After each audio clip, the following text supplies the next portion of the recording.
મારું નામ છે દેવુભાઈ ધારસીભાઈ, ગામ મારું કાયલા નળપુરો જુનગામ તાલુકામાં. તો સાહેબ 2025ની અંદરમાં પહેલા મહિનાની 13 તારીખે સાંજે 6:30 વાગે મારી પત્નીનું મર્ડર થઈ ગયું. તો 9 માણસે મારી ઉપર આવીને હુમલો કર્યો. તો સાહેબ મારી પત્નીને લઈને હું આ હુમલો કર્યો તો મેં કેસ લખાયો અને કેસ લખાવીને સાહેબ હું દવાખાનાની અંદરમાં દાખલ કરીને એનું પોસ્ટમોર્ટમ ચાલુ હતું અને રાતે પોલીસ આવી. તો સાહેબ અમને પોલીસ બે બાપ દીકરાને પકડીને પોલીસ થાણામાં લઈ જઈને અમને ઢોર માર્યા કે એમ કહો કે મેં મારી નાખી છે, તમે મારી નાખી છે એમ કહો. એમને નથી મારી એમ કે મેં મારી છે એમ કહો. તો સાહેબ અમે જે સાચું હતું એ બોલ્યા તો પણ સાહેબ કોઈ પોલીસ અમને કામ કરતી નથી ને અમને પ્લાસ લઈને ઘરે આવવા દીધા.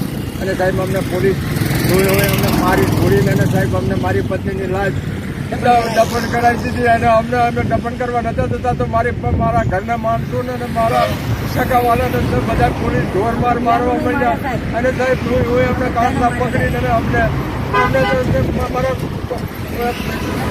જબરદસ્તી અમારે જે મસાડ હતો એ આગળ લઈ અમે રજૂઆત ક્યાં ક્યાં કરી હતી?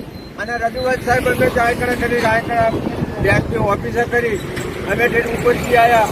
અને સાહેબ બધે હું 1 મહિનાથી રખડું છું પણ કોઈ અમને જવાબ નથી આપતી. અને સાહેબ અમે રોતા ફરીએ છીએ અને પોલીસને કહે છે તો પોલીસ એમ કહે છે કે અમે ફરાર છે. સાહેબ પોલીસે અમને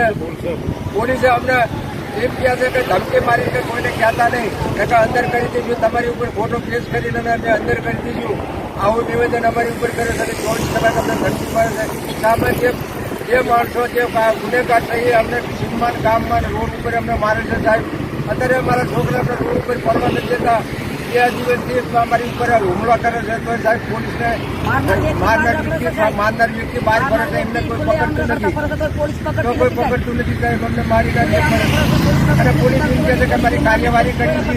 તો સાહેબ કોઈ એક માણસને મારી નાખ્યું, બીજા માણસને મારી નાખ્યું. તમે એસપી સાહેબ સામે શું અપેક્ષા રાખો છો? અમે અધિકારી સાહેબ અમે અહીં આવીને કહી દે અમે ઉપર જઈને ઠેકાણે સાહેબ અમે કાલે આવ્યા, આજે આવ્યા તો એમને એસપી સાહેબને કોઈને મળવા દેતા નથી. અમને બાટીને મારી જીભાની લઈને કાઢી મૂકે છે. અને હવે તમે આગળનો કાર્યક્રમ તમારો શું છે? હવે સાહેબ હું આ કાર્ય કરી નહીં આલી તો હું પાછો જઈને ભૂખ હડતાલ ઉપર જઈ હતી. અને આ કોઈ નહીં થાય ને તો હું દિલ્હી સુધી પોકેટ મારા પોતા છોકરા બધું લઈ અને આનો નિવેદન ભલા અમને માનને ન્યાય મળવો જોઈએ. અને અમારી પત્ની અત્યારે તલકી મળી.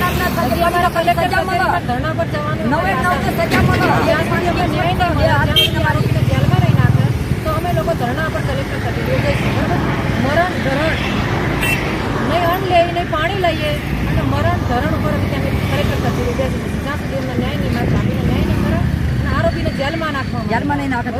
અને અત્યાચાર પોલીસે આમના પર એવો કર્યો છે કે હું ખુદ મેં મારી નજરની સામે જોયો છે કે આ ભાઈને મારતા હતા પોલીસ અને હું એસપી ઓફિસે લઈને એના છોકરાને લઈને આવી તો આખી પોલીસ મારા વિરુદ્ધ થઈ ગઈ. અને મને જેમ મમ ગાળો બોલીને મને જેમ મમ મારી રેકોર્ડિંગ પણ છે તો તમે